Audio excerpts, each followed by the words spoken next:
If you have a personal vehicle or a cargo van, you're thinking about being a local contracted courier or a medical courier, here's some truth to the industry that I think you need to hear first. So number one, no matter how you find your contract, whether you use CB Driver, CourierGigs.com, Indeed, whether you Google, or whether you go on Facebook groups, no matter how you find your contract, right? Not all of these contracts that people are naming will be in your area. Some of these companies is only in Texas. Some are only in South Carolina, North Carolina. Some are only up north. You know what I'm saying? So make sure that you do your research and your due diligence to find out if these companies even service your area. Okay, and to help you find out if they service your area, just go to the company website, Google the company website, go to the website, go down to where you find out the locations, right? And look for your city, look for your state. That's how you find out whether they service your area. If you cannot find your area on their website anywhere, go ahead and shoot them an email. And if needed, even call these people. Don't play about your bag. Number two, listen up. All of these companies aren't hiring, right? Not all of them are hiring.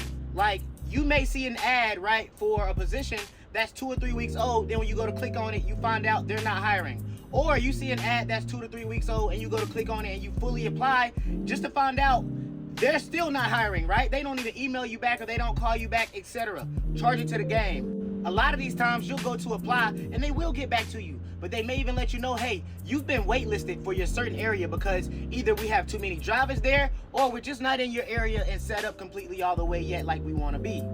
Listen up, it's different type of contracts, people, right? You can get an on-demand contract where they just basically hit you up on the app or on your phone, or they call you, etc., and they just let you know, like, hey, we got something ready, can you pick it up for us? Or, you know, on the app, you'll see a notification come through and you can either accept it or deny it, bid on it or not. You also got contracts that's dedicated, right? That's a dedicated route, meaning Monday, Tuesday, and Wednesday, you have to be here at 7 a.m. and you will get done around 3 a.m. with this certain amount of deliveries or this certain amount of stops, etc. All right?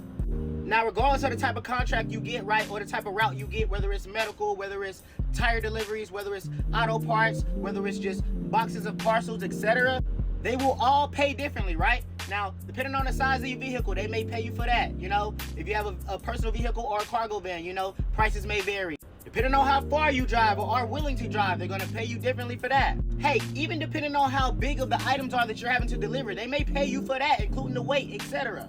And aside from that, they're going to pay you for the amount of deliveries you do, right? You can't expect to make $1,500 a week, $1,200 a week, and you're not driving 1,200 miles, 1,500 miles a week. You're not even adding up to that amount of deliveries, you know what I'm saying, and drop-off. So it's like, you also got to charge it to the game. You got to be willing to wake up and go get it like everybody that's making those amounts. Now, number 4 I wanted to speak on is stacking these contracts, right? Now, say you get a contract that's on demand, like I spoke about earlier, how you just got it within the app, you know, you can accept it or deny it, or they call you, etc. Now, say you got one of those and it's just not as consistent as you want it to be. Get you another contract, right? Now, in the meantime, when they're hitting you up for loads and you're not getting them, you have another contract over here that you're able to go ahead and get some loads for. You dig what I'm saying? Or in between stops, it's like, okay, I got one over here.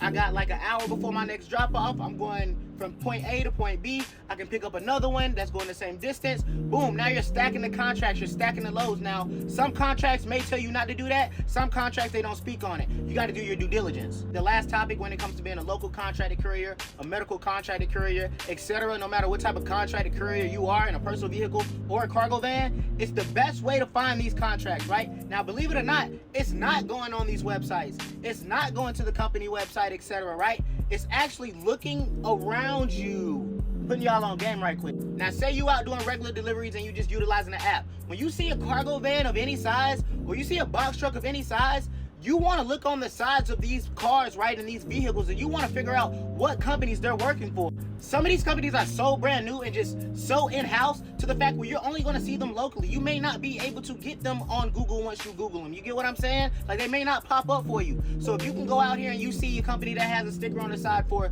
Dash Courier, for example, right? You go and you write down Dash Courier, you get home, you Google it, and you apply. It's fairly simple. Now, if you out here getting to the money on how you're supposed to be getting to the money on, that should not be a problem for you. You should actually be seeing multiple cargo vans and multiple box trucks throughout the day. Now, there's plenty of extra truth to this business and to this industry that you just simply will not be able to learn. You can't get from mentorship. You can't get from an ebook until you get out there yourself, right? You're going to go through things that no other drivers are going to go through simply because it's your journey, right, family? So if you liked everything you heard, man, go ahead, shoot me a follow, and make sure you subscribe to my YouTube channel. I'm out.